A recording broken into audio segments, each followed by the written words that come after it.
nous ne devons pas craindre ce qui se passe au sein de la Dharmata, car tout ce qui s'y déploie n'est rien d'autre que la projection de l'esprit, un phénomène purement naturel. Tout ce que nous avons accumulé dans notre vie se libère, toute notre énergie se libère à travers ces projections. De même que les rayons du soleil se reflètent dans l'eau, les projections de l'esprit se reflètent dans la dimension de la Dharmata. Voyons les projections de l'esprit comme son moyen d'expression. C'est comme si l'esprit s'exprimait. Comme l'esprit libère les traces positives et négatives de la vie, il va ainsi y avoir des projections négatives et des projections positives. Les projections négatives seront probablement terrifiantes, mais nous ne devrons pas en avoir peur, car ce ne sont justement que des projections, comme un simple cauchemar.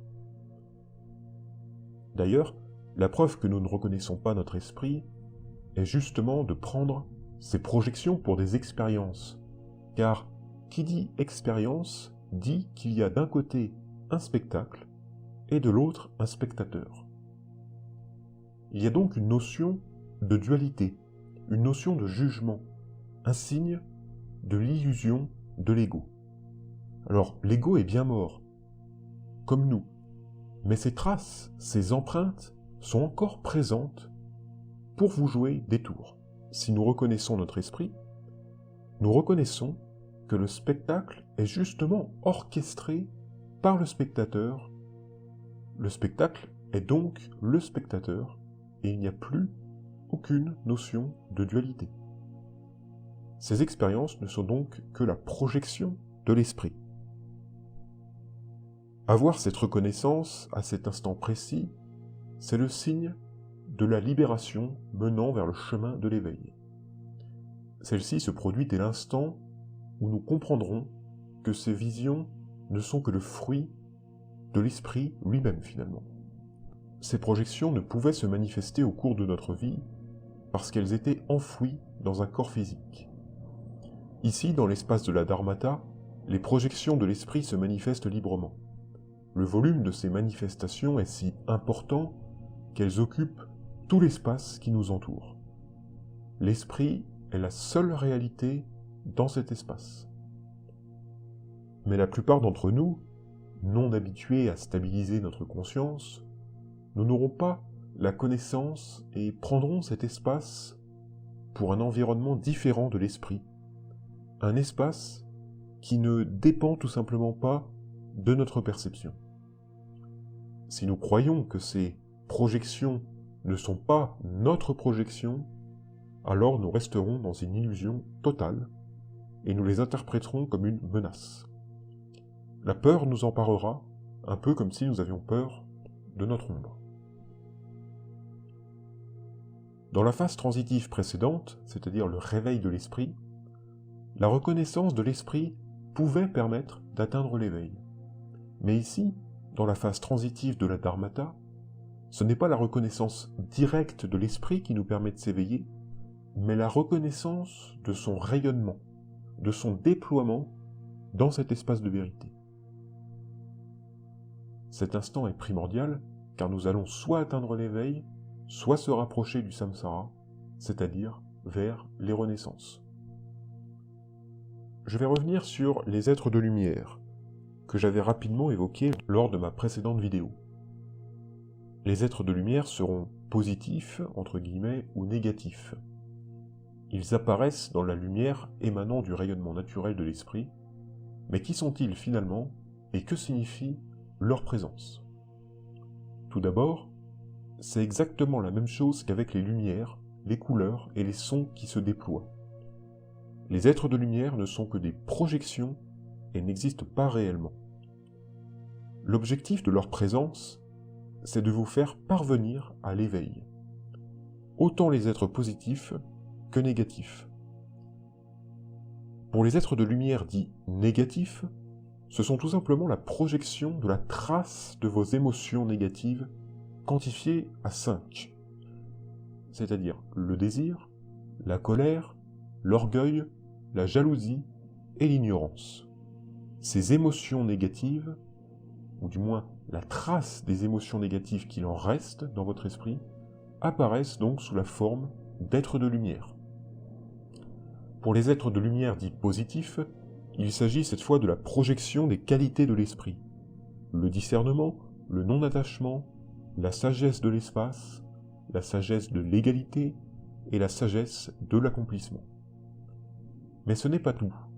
Il y a aussi d'autres êtres de lumière, ni positifs ni négatifs, qui sont la projection de tous les niveaux de conscience possibles. En fait, c'est l'explication détaillée de ce qui se passe dans notre esprit. Si nous voyons s'élever une émotion négative, mais que nous n'y accordons pas d'importance, alors s'élève une qualité de l'esprit. Par exemple, si nous avons un désir, donc qui est une émotion négative, mais que l'on ne s'y attache pas, alors s'élève la qualité de la sagesse du discernement. Si vous ressentez de la colère, mais que vous la domptez en la laissant seulement traverser votre esprit, alors s'élève une qualité, celle de l'effet boomerang, donc le retour en arrière de la colère. Ainsi, les émotions négatives qui se manifestent représentent le signe de notre non-reconnaissance de leur nature véritable. Si nous les reconnaissons, alors elles sont purifiées et libérées et deviennent une qualité de l'esprit. Si on s'efforce dans notre vie à ne pas s'attacher aux émotions négatives qui nous attirent vers la souffrance, alors peut-être parviendrons-nous à reconnaître la vraie nature de ces manifestations d'êtres de lumière.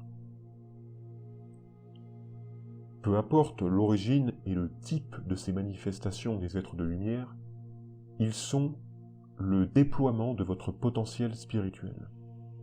Le plus important, encore une fois, ce sera de reconnaître qu'elles ne sont que des projections de la nature de notre esprit. Désir, colère, orgueil, jalousie, ignorance, qualité de l'esprit, niveau de conscience, etc., tous prennent l'apparence d'êtres de lumière que nous ne devrons pas considérer comme des entités qui sont indépendantes de notre esprit. Comme je vous l'ai dit, si nous ne reconnaissons pas ces projections durant cette nouvelle phase transitive de la Dharmata, alors nous ne pouvons pas nous libérer. Nous restons dans l'illusion, ou plutôt restons dans les traces de l'illusion, puisque l'illusion est morte en même temps que nous. Sortir de cette illusion serait tout aussi difficile que de demander à un malade atteint d'Alzheimer, dans un moment de crise, de ne plus être malade, ou encore de demander à quelqu'un en plein cauchemar nocturne de ne pas cauchemarder. Puisque nous n'avons pas les mêmes niveaux de conscience les uns et les autres, nous ne verrons pas les mêmes manifestations déployées. Je prends un exemple. Si nous avons été habitués à travailler dans notre vie, à lutter contre l'attachement, alors nous verrons le déploiement de l'émotion négative dans la Dharmata comme une lumière rouge. En revanche, pour la plupart d'entre nous, qui ne sommes pas assez habitués à lutter contre l'attachement, alors nous verrons le déploiement de l'émotion négative dans la Dharmata comme du feu. Toutes les autres émotions négatives ne se transformeront pas en qualité d'esprit. Donc, les manifestations seront plus terrifiantes que quelqu'un qui saura les reconnaître en tant que telles. Pour nous qui n'avons pas réussi à reconnaître ces projections et que nous percevons comme totalement indépendantes de notre esprit, elles vont nous tromper et devenir le support même du samsara que nous avions quitté un court instant après notre mort. Les maîtres spirituels décrivent parfaitement ce phénomène en utilisant très souvent la métaphore de la cristallisation. Les projections sont comme de l'eau liquide lorsqu'elles se déploient, mais les projections qui ne sont pas reconnues se cristallisent, elles se solidifient et ne peuvent plus se déployer. Elles sont comme enchaînées et il est trop tard pour pouvoir les reconnaître. Lorsque la cristallisation se produit, nous allons retourner vers une renaissance inexorable. Nous sommes dans l'illusion et tout ce qui nous entoure est une vision trompeuse, qui nous éloigne de plus en plus de la vérité, parce que la vérité, elle, est solidifiée. L'espoir, c'est que la solidification de ces manifestations de l'esprit n'est que temporaire. À notre prochaine mort, elles se redéploieront de nouveau, tout naturellement, dans l'espace de la Dharmata. À moins que nous reconnaissions l'esprit au cours de notre prochaine vie. La méditation est comme un soleil qui fait fondre la cristallisation de ces projections. Je vous remercie pour votre écoute. On se retrouve très bientôt pour une prochaine vidéo.